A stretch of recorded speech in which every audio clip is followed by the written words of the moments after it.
TJ Dillashaw, Pillashaw versus Aljamain Sterling.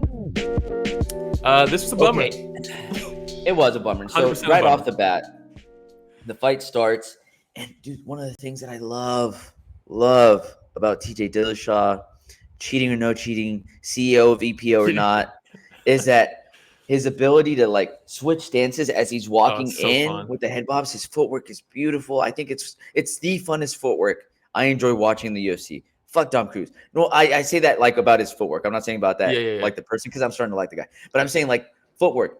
I think that the best footwork in the UFC that I've seen so far has been from TJ Dillashaw. It's very good. It's fantastic. And then I'm like, here we go. Classic TJ. And then he gets taken down. Shoots. Aljo shoots, gets taken down, and I'm He like, posts. that looks weird on his Yeah. shoulder. That looks like something. Is he screaming? Yeah, I was like, what is going on right now? Oh my! Regen asked a great question. How much were the hot dogs at the event? I don't even want to know. This was Dubai, dude. They're probably $100 or more. Yeah, they're like Little importing hot sausage dogs and yeah, but yeah. So like you said, he gets taken down right away. He like starts pulling on his arm while he's on his back, and Aljamain's trying to gain better position. And like you said, he starts wincing. He starts screaming a little bit. And right away, we know there's a problem, right? Yeah. There's a problem. Dislocated shoulder right off the bat. And then it turns out that he didn't do open workouts. During the Wednesday, during the fighter meetings with the commentary crew, he pulled DC aside and wanted to tell him something, and then DC forgot to go back to him because that's DC. He was probably drunk if you're Dominic Cruz. But apparently this is something he's been dealing with. He didn't do open workouts. And he didn't warm up in the back. And Mark Goddard knew. They told Mark Goddard, hey, his shoulder keeps popping out. Just something to keep your eye on. And HLB Comer says, well, they told him, if it pops out, don't worry. Don't stop it. Yeah. Goddard's like, okay. Yeah, and HLB Comer says, TJ should have pulled out. Would have never picked him if I knew he was injured. Oh, well, father time. Exactly. I think we both picked TJ in this one. I think prime TJ versus this Aljo definitely beats him. But he's injured, and like he says, father time. And part of the issue with that footwork, and it's not like you said, it's not exactly the same as Dominic Cruz's, but the switching stances, the leaning, the shifting constantly, it's tough on the knees. He's had surgery on his knees. He blew his ACL out in his last fight. He had to sit out forever for this one. Now a shoulder surgery. I believe he's had shoulder surgeries before. I mean, it's a tough game, and that style is hard on your body. You know what steroids do, Will? They allow you to push your body. They allow you. We're not supporting steroid usage, but they allow you to push your body beyond its limits. Yeah. Where a normal person not on steroids says, hey, I need a rest today because my body is ailing. It needs to recover. They pop some pills. All of a sudden, they're like, hey, here we go. We can work out some more. We can get some extra sparring sessions in. And then what ends up happening eventually is your body says, hey, dude, I can't do this anymore. Yeah. I just can't, and I think that that's a big part of this, man, is, TJ has always been known to push and push and push. And at the ripe age of 36, well, that's a little bit older for MMA. I get it. But still, like he's just breaking down, man, in front of our own eyes. And it's sad to see. It's a bummer. Yeah. It's a bummer. Now, that being said, I agree with you. Mark Goddard, what are we doing here? Like, like if they're telling you, hey, just a heads up, you might see his shoulder pop out a few times. It's been popping out for the last. We can't even hit the pads because it's really popping out. But if it pops out, just will stop it. And this is where it becomes a problem. This picture right here, perfect timing from Rich, the casual that put it up, our producer. Look at how he's holding his left arm. He's compromised, man. If you're Mark Goddard, your job is to protect the fighters. And I get that the fighter is like, hey, no problem, dude. It's been doing it. Yeah. We'll pop it back in. Not a worry. But in the middle of the fight, his shoulders popped out. He hasn't been able to pop it back in. He's getting punched repeatedly with Sterling on mount. Yeah, the ground and pound was nasty. The ground and pound was nasty. That's some of the most damage I've seen TJ take his entire career, man. Oh yeah, for sure. And I mean, even on the ground for the ground and pound, he couldn't even really get to his hips because of the shoulder. Like you could tell, he was just kind of sitting there getting punched because he couldn't move and he couldn't block. Which is like, why are we doing this? And I agree with HLB Comer, right, where he's saying, hey, he should have pulled out of the fight. And this is what, like, my thought process around this. At first, I was thinking, okay, the ego's a bitch. For you to be able to say, hey, my shoulder's popping out, but I got this. You know, I fucking fought through a blown knee. I could fight through a separated shoulder. But then they go through the interview. And by the way, fantastic interview with TJ. I think that it was very, very good. Where he says, you know, I apologize for holding up the division. It's a stacked weight class. And because it's a stacked weight class, I didn't want to have to wait another year for a title shot. And I put myself in the shoes. I was like, dude, that absolutely makes sense, man. TJ, from his mindset, 100%. I forgive you for everything, TJ. Okay? Yeah. And then the EPO as well. Yeah. He said he had dislocated it 20 times during training camp. First off, I don't know how accurate that is unless they're keeping a tally on the wall over there. And also he gave hats off to Aljamain, he said. I mean, let's be real. TJ is a respectful guy when there's no beef.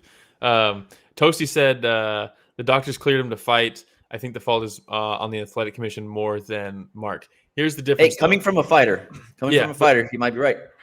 And here's the thing, though. Mark, the athletic commission did not know about it. They hid it from him. The athletic commission clearly does not do their due diligence because they let Michael Bisping fight with one eye for years. And he had to fake. Yeah, he faked the tests over and over and over again, and they couldn't catch on to that. So they didn't find out about it. The difference is Mark did find out about it. And granted, if you're in Mark's shoes, imagine you're a ref, and right before a title fight in the co-main event on the biggest card of the year, they're like, "Hey, just so you know, we're not even hitting pads because his shoulder keeps popping out, and like, please just don't stop the fight when it happens." And he's like, "Hey, should I cancel this fight before it happens? The co-main event on the biggest card? Should I be that guy? If I'm Mark Goddard, I'm not stopping it either. I'm gonna let it roll." Yeah. I'm not going to be the guy who kills it right before it starts. And Toasty, if you could do me a favor, man, just let me know how much do they actually take a look at that, right? When the doctor's in the back, when they're checking to see if you're able to fight, do they have you lift both arms? Do they have you shake your shoulders out to make sure nothing's popping out of place? Like, no, I'm really curious. Like, what does that look like? Yeah, because I wonder, like, would they have been able to catch that, and what would they have to do? So just when you have a chance, if you could post that on there, Toasty, for all of us to know. Yeah, and HLB Comer says, but we have to mention TJ won the press conference when Aljo was going on about the steroids, and TJ went, "You can come, you can come test me yourself. Test these nuts." There were some nice exchanges there. That was really better good. Exchanges that was really good in that than the fight itself. Toasty says depends on the doctor, and see that's the thing.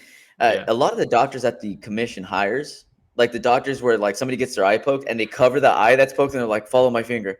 It's like, well, dude, just cover the eye that can't see. Or when the eye's swollen, they're like, "All right, we're gonna have to do this thing," and they're like, "First, let me just hold that eye open for you so you can see." Can you see? Oh man.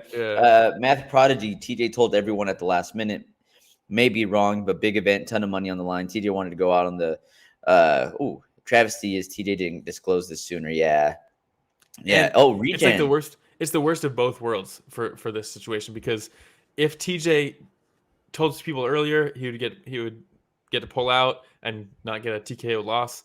And if he told people later, he could have got this paid for by the UFC, but now he has to pay for it. Hey, breaking news. Our listener Regen says he's had one amateur fight. They just checked his heart rate. They just checked my heart rate.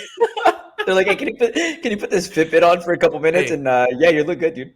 Hey, is your heart beating? All right, you can go out there. Toasty says, I've seen the doctor literally not even touch the fighter and just push him along. I've also seen him do a full physical. I'd probably be the doctor that walks in and is like, "Hey, how you feeling, man? You doing okay? Ready to fight? All right, we'll see you out there." Do you want to fight? I'm not going to take your opportunity away from you. One last thing before we move on. Aljamain Sterling, on the opposite end of the spectrum, he knows that he fought somebody that was compromised. Let's be real. Yeah. You did not fight. Hey, we're going to keep hating on Aljo. You know what? But the thing is that he's making it so easy. He's making it so easy, right? Because dude, Aljo, put me in your corner, and I'll be your PR. Yeah. Hey, we fought the TJ. I didn't expect to fight a TJ that wasn't 100%. At the end of the day, you know, this is a title defense for me. I'm happy that we came out with the win. I'm going to go partner with my team. We'll see what's going on, blah, blah, blah. We'll see who's next in line. I'm just sad that we didn't get to fight a full 100% TJ because that's what I prepared for.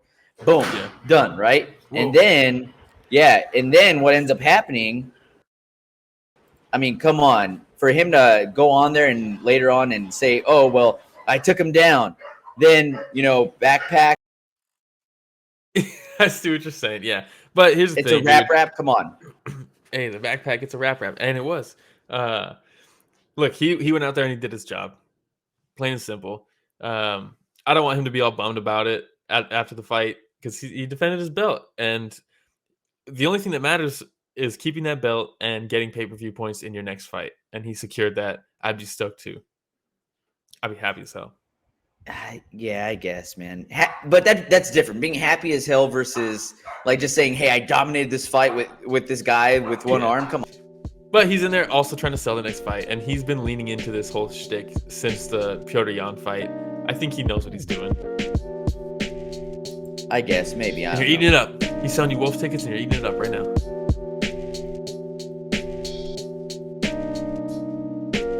Hey everybody, Ramiro and Will here. Thank you so much for watching that short clip. It's just a small clip of what we covered this last Sunday. Yeah, if you want to check out the full fight card recap, the link is in the description, and it's going to be on screen at the end here. Don't forget to go back and watch our fighter interviews that we have. And don't forget to tune in live every Sunday morning at 9 a.m. Pacific, 12 p.m. Eastern, and you can join in on the fun. Yeah, don't forget to like, subscribe, hit the notification bell. Goes a long way. All right, everybody. Thanks for watching that short clip from Story of the Fight.